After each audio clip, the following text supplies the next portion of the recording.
Greetings, ladies and gents, and welcome to this latest episode of Tales from Outer Space, taken from the subreddit HFY. The links to all the stories will be down below, and as always, I hope that you enjoy. And if you do, please consider subscribing. Humans Are Weird. Chocolate Cake. Written by Betty Adams. "Do you know why we called you in today?" 15th Sister asked.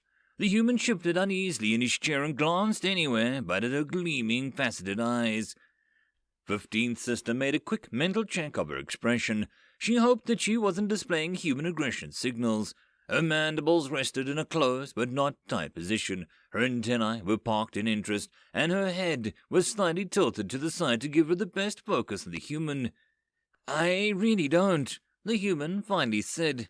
15th Sister flicked her antennae in acknowledgement. "I am afraid that Amber's song had some concerns about your health," 15th Sister informed him.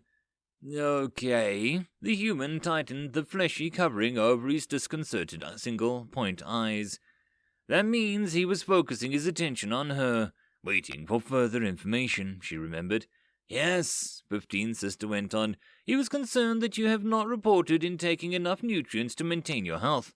"Dude," the human muttered, and his gaze dropped to his hands, and his smooth expanse of his forehead wrinkled in a fascinating manner. She took the totality of his reaction to mean that he was pondering this information. "Don't know where he gets off saying that," the human finally said. "I've been eating plenty, and I reported all of it in my daily log." "Here is your log." 15th Sister pulled up the table of the holographic display. She was increasingly grateful that their sight overlapped enough that they could share this most efficient display method. "Can you confirm that these are the inputs you entered?" she asked. "Yeah," the human said after a moment. "Seems about right." "According to this," 15th Sister said, "you've consumed primarily simple, dead carbohydrates for the past 3 days. "Yeah." The human bobbed his head vigorously in a manner that would indicate the serious neural dysfunction in the shatar. "Since the party, we've been going through the remaining party food. Amber's song assures me that this is a wholly inadequate diet for your species," 15th Sister observed. "He even suggested that if you continue this pattern, it could start showing serious medical effects within days." "Yeah, well," the human raised and lowered his shoulders. "The chocolate cake was almost gone, so it'll be fine. I mean, I won't get scurvy in 3 days. 15th Sister felt her antenna curl in annoyance and worked to keep her full level. She had been warned about human carelessness, about their nutrient health. She would deal with this like a professional. End of story number 1. Story number 2. Humans Are Weird. Schadenfreude. Written by Betty Adams. "May I see what you find amusing, human friend Mac?" Gulched asked. Survey Corps Ranger Mac Dodge shifted his tablet so that the Triss could see the screen and invited Gulched to perch on his shoulder. Gulched scampered over the settle on Mac's shoulder. "Just enjoying a little Schadenfreude," human friend Mac said. "I've been monitoring this idiot for months, and his gravitational chickens just came home to roost." Gulched mulled over how little these sentences meant to him as human friend Mac reset the video to play. "Could you please adjust the blue range light?" Gulched requested. "Oh, right, quick bud," Mac said as his fingers flicked across the screen and the end of massive limbs. The light from the screen muted and the image clarified. It was a human in a uniform of a Survey Corps Ranger. He was clearly setting up some sort of sensor or a collection device in a fairly complex platter in the middle of a forest clearing. "Told you the brackets couldn't hold the planetary well," human friend Mac muttered. Gulched pondered that as he watched the playback. It was fairly clear from the context that human friend Mac wasn't talking to him. The video was pre-recorded, and no note of recording function seemed to be active on the tab. Did humans normally attempt to converse with non-responsive media? However, the scene depicted soon drew his full attention. The energetic overload lights on the sensors began to flash, and then one of the fringes began to smoke. The central sensor suddenly exploded into sparks and dropped like a stone, striking the human ranger in the head. Human friend Mac burst into laughter, beginning with a hoot and startling Gulched into standing. "I told him that he couldn't buy guess, and by golly those repulsors," human friend Mac said within his laughter. Human friend Mac, Kolch snipped out in shock. Are you indulging in sadism? Huh? Human friend Mac looked down at Kolch out of the corner of his eye. Sadism? No. Why? Are you not taking great pleasure in that human suffering? Kolch asked. Well, yes, human friend Mac admitted as he flicked his fingers to play the scene again. Isn't that sadism? Kolch asked. No, human friend Mac assured him. Sadism is enjoying causing pain. Do you have a name for the enjoyment that you're experiencing at his pain now? Kolch asked. Oh yeah, the human friend Mac said with a grin. We call this beauty of the situation Schadenfreude. And how does it differentiate from sadism? Kolch asked. Because I warned the idiot, human friend Mac spat out. I must have told him 40 times that you have to sync the gyros to the exact gravity or they'll pop. I went over the procedure with him as many times. Like I said, chickens. So this is Schadenfreude? Kolch asked. Is it taking enjoyment out of the fading or to instruct your friends into safety procedures? Nah, human friend Max said as he played the loop again. Just means enjoying the suffering of others. The I told him so bit is the icing on the cake. Kolch counted up the number of colloquialisms and decided the perusal wasn't worth it. End of story number 2. Story number 3.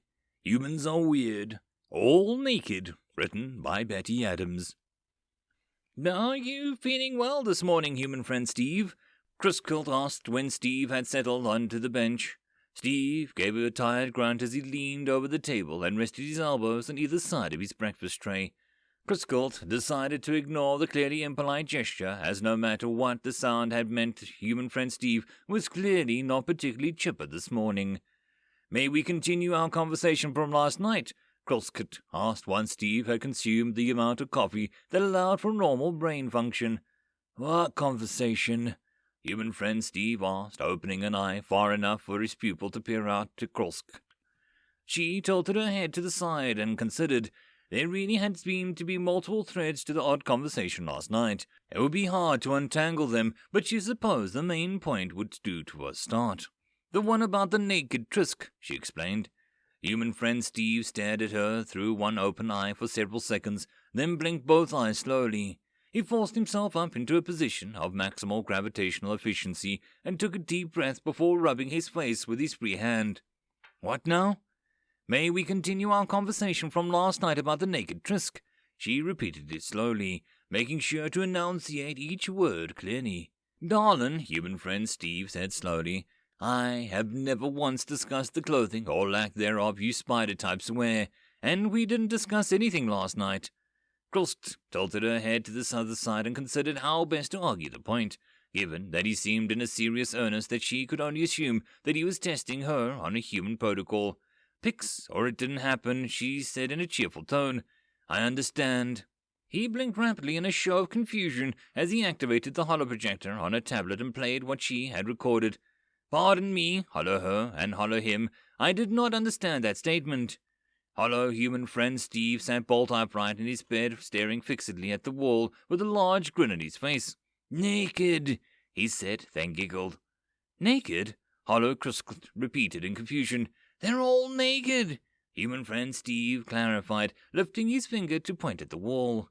Current human friend Steve was staring at the recording with a look of dawning horror on his face that was making the current Crisquilt rather uncomfortable. Who are all naked? Hollow Crisquilt asked. All the Trisk, he replied in a slow, dull tone that was contradicted by another giggle. They are all naked, dancing, he giggled again. We do not make a habit of clothing, she replied, but who exactly is dancing naked? Hollow friend Steve blinked slowly at the wall, then gave another giggle, and then slowly slumped back against his pillow. The next sound he made was clearly a snore. Crisquilt stopped the recording and looked up at human friend Steve expectantly. Pix, she said firmly. So it happened. Now, what Trisk were you speaking of? Human friend Steve groaned and dropped his face into his hands. He muttered something about being too early for this, though he did not specify what this was. Shall we discuss the naked Trisk at lunch, then? Crisquilt asked. Sure, human friend Steve replied. Just before that, look up sleepwalking and sleep talking in humans and Psi database. Very well, Crisquilt said. Enjoy your breakfast, human friend Steve. And please, don't show that recording to anyone else, he requested as she left. I'll never live that one down. End of story number 3. And that, my friends, concludes this video. I hope that you enjoyed. If you did, please consider supporting the author from the link down below. Otherwise, if you wish to support this channel, there are numerous ways to do so, like liking, subscribing, and possibly even becoming a patron. Otherwise, the easiest way would be to share.